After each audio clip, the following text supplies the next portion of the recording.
Hello students. So students, in our previous video we have discussed about the introduction of the chapter tracing changes through 1000 years. तो उसके बाद मैंने आपको बताया था कि नेक्स्ट वीडियो में हम अपने फर्स्ट टॉपिक के बारे में पढ़ेंगे new and old terminologies. So students, new and old terminologies का क्या मतलब है कि टर्मिनोलॉजीज जो हम पहले यूज किया करते थे और अभी यूज करते हैं उन सब में क्या है, डिफरेंस है. ठीक है, इसलिए न्यू और ओल्ड बोला हुआ है. ठीक है, तो टर्मिनोलॉजीज क्या होता है? शब्दावली. हिंदी में हम इसको बोलते हैं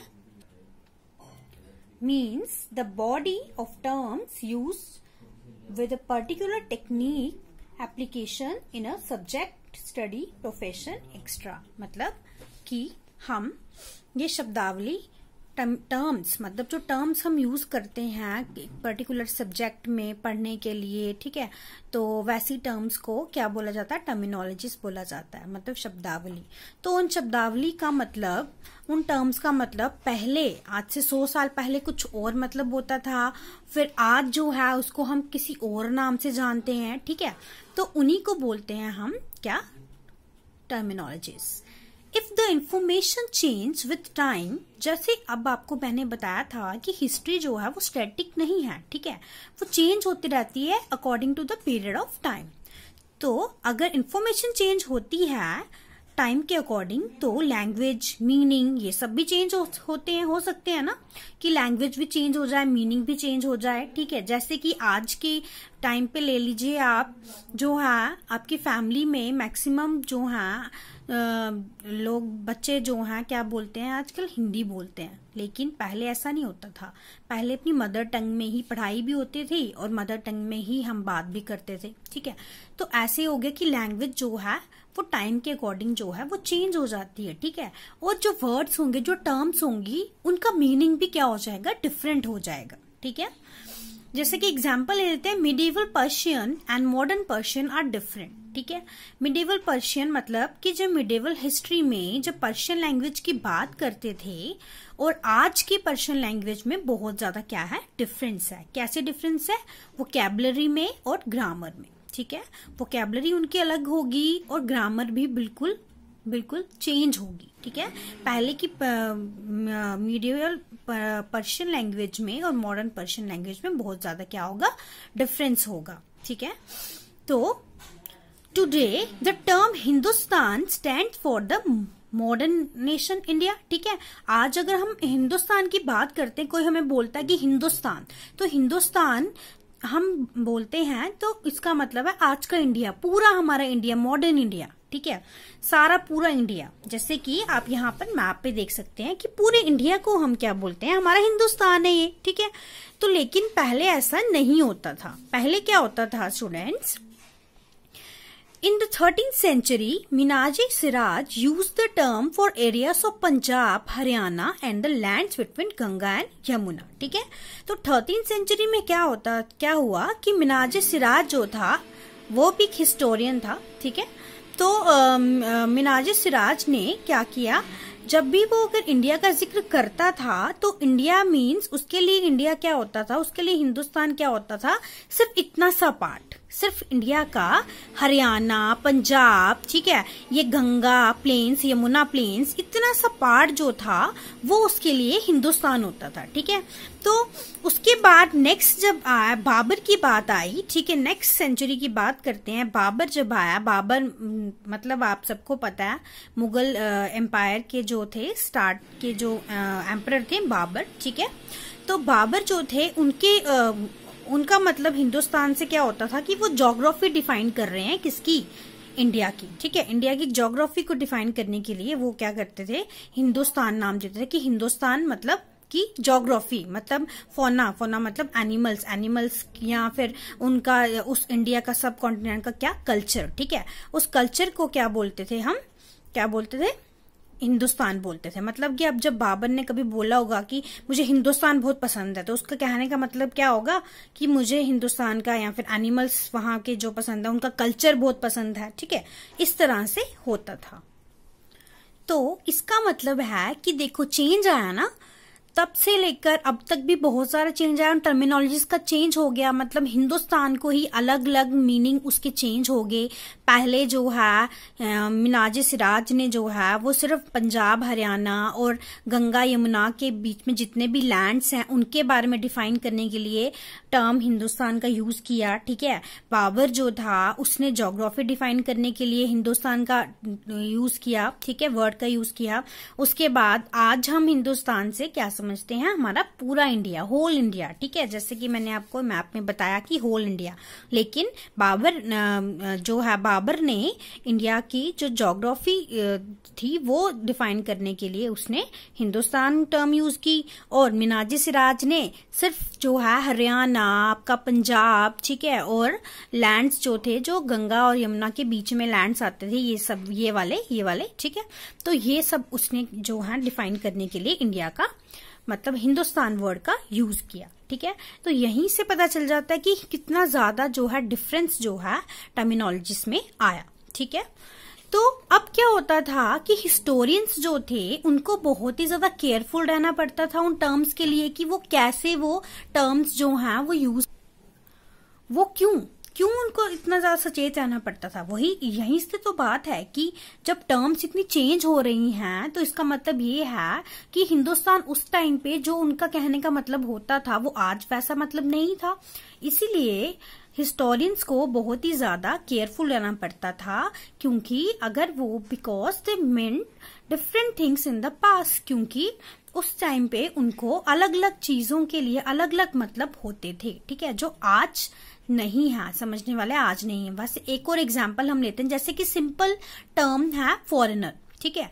फॉरेनर वर्ड को हम लें तो आज हम फॉरेनर से अब क्या मतलब है फॉरेनर का, अब मतलब है कि भैया अगर आपको कोई पूछेगा फॉरेनर का क्या मतलब है, आप सीधा बोलोगे कि विदेशी, ठीक है, जो बाहर से है, मतलब जो हमारी कंट्री में नहीं है, जो हमारी कंट्री से बिलोंग नहीं करते हैं, वो क्या है, फॉरेनर है। लेकिन पहले क्या मतलब होता था, पहले ये मतलब होता था कि मतलब जैसे कि हम जिस एरिया में रहते हैं, ठीक है, तो अगर कोई बाहर के एरिया का आ जाता था, मतलब कि अगर हम जो है जम्मू कश्मीर में रहते हैं, ठीक है, तो कोई पंजाब का आ जाता था तो हम क्या बोलते थे कि ये क्या है, फॉरेनर है, ठीक है। तो मतलब हमारे लिए उस टाइम फॉरेनर क्या होता था, जिसको हम जानते नहीं है, ठीक है, जो हमारे एरिया में नहीं रहता, जिसको हमने कभी देखा नहीं, ठीक है, जिससे हमारी जान पहचान नहीं है, वो क्या है, फॉरेनर है। मतलब चाहे वो है इंडिया का ही है हमारे, लेकिन हम उस टाइम पे वो मतलब नहीं था फॉरेनर का। फॉरेनर का मतलब वो था जिसको हम नहीं जानते, जिसको हम नहीं पहचानते, तब उसका मतलब फॉरेनर का वो था।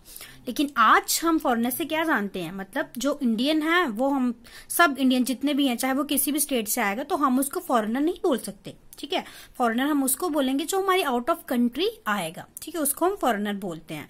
तो यहीं से जो है न्यू और ओल्ड टर्मिनोलॉजी स्टार्ट हुई, ठीक है। जैसे कि न्यू टर्मिनोलॉजी में फॉरेनर का मतलब चेंज हो गया और हमारी ओल्ड टर्मिनोलॉजी में फॉरेनर का मतलब चेंज था, ठीक है, दोनों में डिफरेंस आया ना, ठीक है। इसी तरह से डिफरेंस को यहाँ पे हिस्टोरियंस को बहुत ही ध्यान रखना पड़ता था कि कौन से वर्ड हम कैसे यूज कर रहे हैं और समझने वाला उसको कैसे समझ रहा है, ठीक है। तो यही था हमारा न्यू एंड ओल्ड टर्मिनोलॉजी, ठीक है।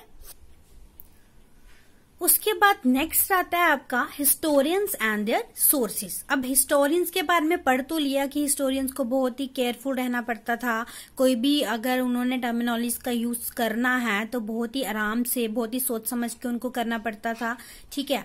तो अब हम पढ़ेंगे कि भाई हिस्ट्री तो हिस्टोरियन से लिखी, वो लिखते थे, अभी भी लिख रहे हैं, तो वो कहाँ से लिख रहे हैं हिस्ट्री, उनके सोर्सेज होंगे ना, कहीं से तो उनको पता चल रहा ना हिस्ट्री के बारे में। जैसे कि मैंने आपको पहले अपनी फर्स्ट वीडियो में बताया कि अब तब से और लेकर आज तक कोई इंसान तो जिंदा नहीं रहा जिसको जाकर वो पूछेंगे, कहानी पूछेंगे और उस बेस पे वो हिस्ट्री लिखेंगे, ऐसा तो नहीं है, ठीक है।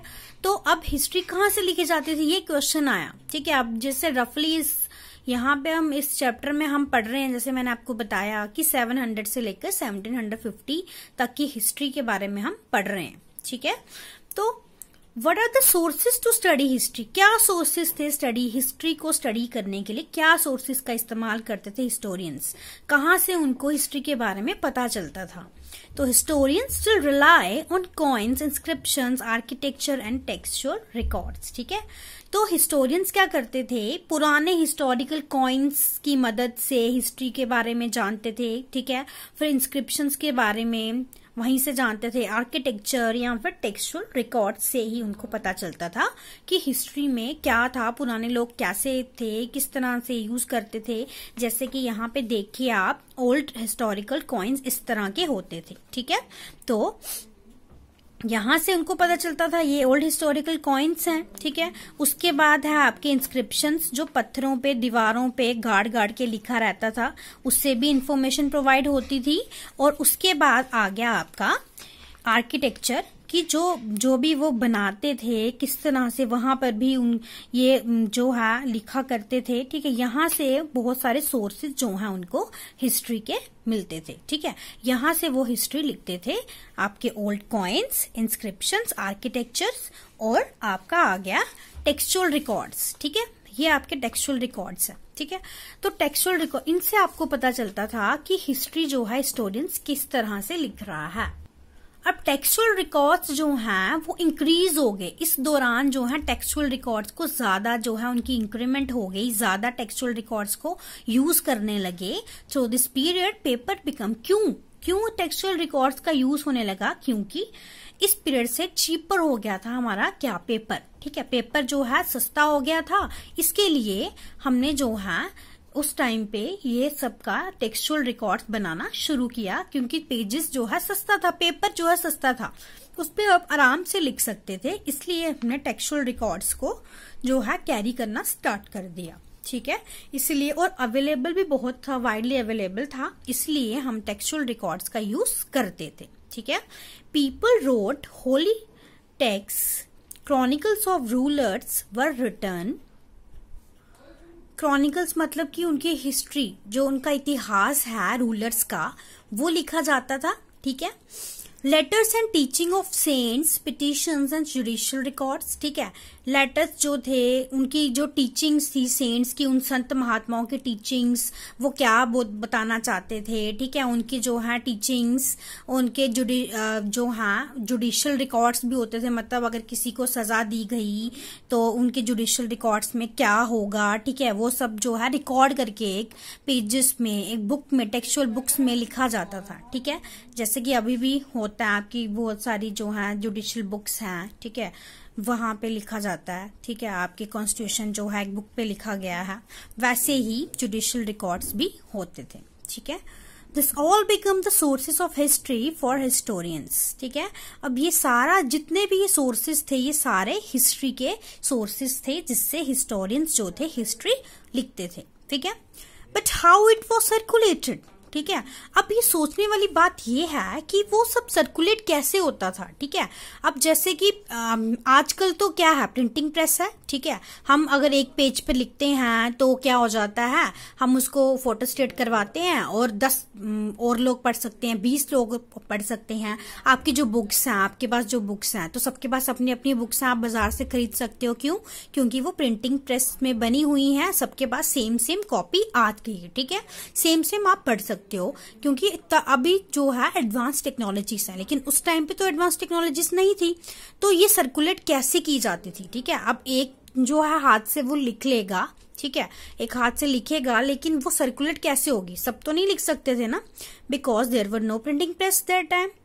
तो अब ये कैसे होता था, मानुस्क्रिप्ट्स की तरफ, मानुस्क्रिप्ट से होता था। ठीक है, प्रिंटिंग प्रेस नहीं थी, लेकिन हम हाथ से लिखते थे। मानुस्क्रिप्ट्स होते हैं हाथ से लिखा हुआ, और वो जो है मानुस्क्रिप्ट्स जो थी वही जो है सर्कुलेट होती थी, उनको रखा जाता था प्रिजर्व करके। ठीक है, संभाल कर, ताकि हिस्टोरियंस उनकी हेल्प से लिख सकें। ठीक है, तो ये सब जो है हमारा सारा जो है आपका आ गया इसमें, इस टॉपिक में, हिस्टोरियंस एंड देयर सोर्सेस में।